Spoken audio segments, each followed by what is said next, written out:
भूतों का स्कूल। शीतल अपने दो बच्चे पिंकी और अमित के साथ रहा करती थी। शीतल का पति विदेश में काम किया करता था। शीतल का पति और शीतल दोनों ही अपने छोटे बेटे अमित से बहुत प्यार किया करते थे। तो वहीं वो लोग पिंकी को कुछ खास प्यार नहीं करते थे। वो दोनों ही लड़का और लड़की में फर्क भी किया करते थे। शीतल अपने बेटे का दाखिला एक बहुत अच्छे स्कूल में करवा देती है। ऐसे ही एक दिन जब अमित स्कूल जा रहा होता है तो पिंकी अपने भाई को स्कूल जाता देख अपनी माँ से कहती है, माँ, मेरा भी स्कूल में एडमिशन करवा दो ना। मुझे भी पढ़ना बहुत अच्छा लगता है। मुझे भी स्कूल जाना है, नए नए दोस्त बनाने हैं। मुझे भी देखना है कि स्कूल कैसा होता है। मुझे भी पढ़ाई करनी है। प्लीज माँ, स्कूल में मेरा दाखिला करवा दो ना। बेटा, तू क्या करेगी पढ़ लिख कर? करना तो तुझे चूल्हा चौका ही है ना। और वैसे भी तुझ पर हम इतना पैसा खर्च करें, हमारे पास इतना पैसा नहीं है। आखिर कल को हमें तेरी शादी भी तो करनी है। तू खुद हमारे लिए एक बहुत बड़ा बोझ है। मैं तुझ पर और खर्चा नहीं कर सकती। मुझे तेरी शादी के लिए भी पैसा जोड़ना है। अच्छा जा, तेरा भाई स्कूल जा रहा है, जल्दी से उसका लंच तैयार कर दे। अपनी माँ की ऐसी बातें सुनकर शीतल का दिल पूरी तरह से टूट जाता है और वो निराश होकर रसोई में जाती है और अपने भाई का लंच तैयार कर देती है। ऐसे ही कुछ दिन बीत जाते हैं। अब शीतल अमित के लिए हमेशा कुछ न कुछ लाती और उसे बहुत लाड प्यार किया करती। वहीं पिंकी को नजरअंदाज करती थी। बेटा बेटी के बीच का ये फर्क देखकर पिंकी को अच्छा नहीं लगता और इसीलिए वो उस रात सो नहीं पाती। उसे नींद नहीं आ रही होती, इसीलिए वो अपने घर की छत पर चली जाती है जहाँ पर तेज हवाएं चल रही होती हैं। तभी पिंकी के कानों में एक आवाज आती है, बोलो बच्चे, A for apple, B for ball, C for cat. School की घंटी की आवाज। चलो बच्चों, तुम्हारा लंच का समय हो चुका है। तुम सब लंच करो। मैं लंच के बाद आऊंगी और फिर तुम्हें मैं आ से अनार पढ़ना सिखाऊंगी। इस तरह की आवाज सुनकर पिंकी को कुछ समझ नहीं आता और वो खुद से बोलती है, ये आवाज कहाँ से आ रही है?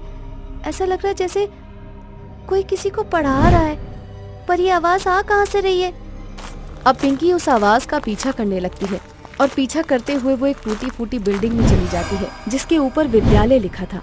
पिंकी को पढ़ना लिखना नहीं आता था, इसीलिए उसे नहीं पता चला कि वो जिस बिल्डिंग के अंदर जा रही थी वो एक स्कूल है जिसमें कई साल पहले आग लग गई थी और आग लगने की वजह से उस स्कूल के सभी बच्चे और टीचर की मौत हो गई थी। बस तभी से वो स्कूल भूतिया स्कूल के नाम से जाना जाता था और कोई भी वहां आता जाता नहीं था। पर आज पिंकी स्कूल के अंदर जाती है जहां वो देखती है कि एक जिसकी आंखें काफी लाल होती हैं, वो टीचर पिंकी को देखकर उसे बुलाती है। अरे बेटा, तुम अब तक बाहर घूम रही हो? लंच का टाइम कब का खत्म हो चुका है। जल्दी जल्दी से अंदर आओ, क्लासरूम में बैठो और जाकर पढ़ाई करो, जल्दी। उस टीचर की बात सुनकर पिंकी को कुछ समझ नहीं आता और वो वहां से चली जाती है। तभी एक टीचर जो क्लास के अंदर कुछ भूतियां बच्चों को पढ़ा रही थी और खुद भी एक भूतनी थी, उसे देख पिंकी वहां से भागने लगती है कि तभी वो टीचर उसके पास चली जाती है और उसे रोकते हुए बोलती है, कहाँ भाग रही हो? चलो क्लास में बैठो और सभी बच्चों के साथ बैठकर पढ़ाई करो। तुम नहीं चाहती कि तुम पढ़ लिख कर अपने माँ बाप का नाम रोशन करो, या तुम्हें भी जिंदगी में चूल्हा जलाना है? अपनी माँ की सोच नहीं बदलनी? बदलनी है मैडम, मुझे सबकी सोच ही तो बदलनी है और सबको बताना है कि लड़कियां किसी से कम नहीं होती। तो फिर कहाँ भाग रही थी? चलो जाकर क्लासरूम में बैठो और पढ़ाई करो। और हाँ, अब से रोज इसी समय पर स्कूल आना है, ठीक है? पिंकी डरते हुए क्लासरूम में जाती है और वो भूतनी टीचर बड़े ही प्यार से सभी बच्चों को पढ़ाना शुरू कर देती है। सभी भूतिया बच्चे भी काफी अच्छे से पढ़ रहे होते हैं। अब धीरे धीरे पिंकी के अंदर से भूतों का डर खत्म हो जाता है और वो भी उस भूतिया स्कूल में पढ़ने लगती है। ऐसे ही कुछ दिन बीत जाते हैं। अब पिंकी रोज रात को भूतिया स्कूल में जाती और पढ़ाई किया करती। ऐसे ही कुछ दिन बीत जाते हैं और देखते ही देखते पिंकी और अमित थोड़े से बड़े हो जाते हैं। परंतु ये क्या, जिस माँ बाप ने अपनी जिंदगी भर की जमा पूंजी अपने बेटे पर लगा दी, वो फेल हो चुका था। अब अमित अपना रिजल्ट लेकर घर आता है तो शीतल अमित से बोलती है, इसी दिन के लिए मैंने तुझे पढ़ाया लिखाया था, तुझ पर इतने पैसे खर्च किए, तेरा बाप विदेश में और हम लोगों से दूर रहकर कमाता है ताकि तुझे अच्छी शिक्षा दे सके और तू हमारा नाम रोशन कर सके, पर तू तो इस बार भी फेल हो गया। अरे तुझे 10वीं के आगे पढ़ना भी है नहीं?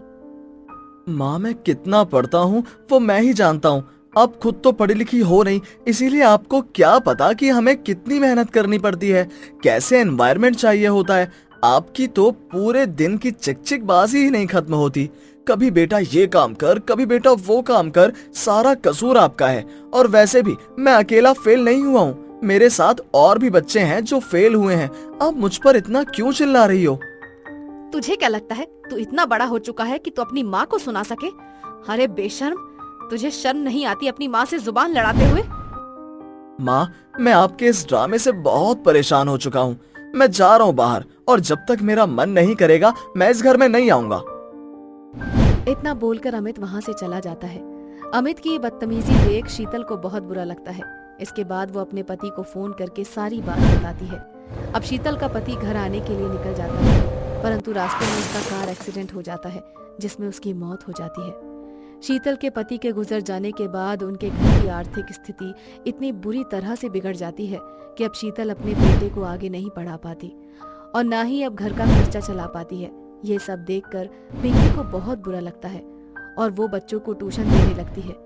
पिंकी को बच्चे पढ़ाता देख शीतल को बड़ी हैरानी होती है और शीतल पिंकी से बोलती है, पिंकी, तू तो कभी स्कूल ही नहीं गई, फिर तू इन बच्चों को कैसे पढ़ा रही है? माँ, आपको किसने कहा कि मैं कभी स्कूल नहीं गई? आप लोगों ने मुझे कभी स्कूल भेजा ही नहीं, कभी पढ़ाया लिखाया ही नहीं। यही सोचकर कि लड़कियां क्या करेंगी पढ़कर, मुझे मेरे गुरु ने, मेरी टीचरों ने पढ़ाया और इस काबिल बनाया कि मैं बच्चों को पढ़ा सकूं और कोई नौकरी पा सकूं ताकि आप लोगों की मदद कर सकूं। आप नहीं जानती, जिस विद्यालय को आप भूतिया बोलती हो और सभी लोग जिस स्कूल में जाने से डरते हैं, मैं रोज रात को छुपकर उसी स्कूल में जाया करती थी। क्या? हाँ माँ, जब आप सो जाते थे तब मैं उसी भूतिया स्कूल में जाकर पढ़ती थी। मैंने अपनी पढ़ाई भी पूरी की, वो भी उसी भूतिया स्कूल से, कि बहुत जल्द उसी भूतिया स्कूल और भूतिया टीचर की बदौलत मुझे सरकारी टीचर की नौकरी भी मिलने वाली है। पर उससे पहले मैं सोच रही हूँ कि घर पर बच्चों को पढ़ाकर अपने घर की बिगड़ती आर्थिक स्थिति को सुधार सकूं और अपने भूतिया स्कूल और भूतिया टीचर को उनकी गुरु दक्षिणा भी दे सकूं। माँ, गुरु गुरु होता है, चाहे वो भूत हो या इंसान। इतना बोलकर पिंकी बच्चों को पढ़ाने लगती है। अब बहुत जल्द पिंकी सरकारी स्कूल में टीचर बन जाती है। पिंकी की सफलता देखकर उसके भूतिया स्कूल के सभी टीचर को बहुत खुशी मिलती है और उसकी आत्मा को शांति भी मिल जाती है और इस तरह से पिंकी अपने टीचरों को उनकी गुरु दक्षिणा दे देती है। तो वहीं शीतल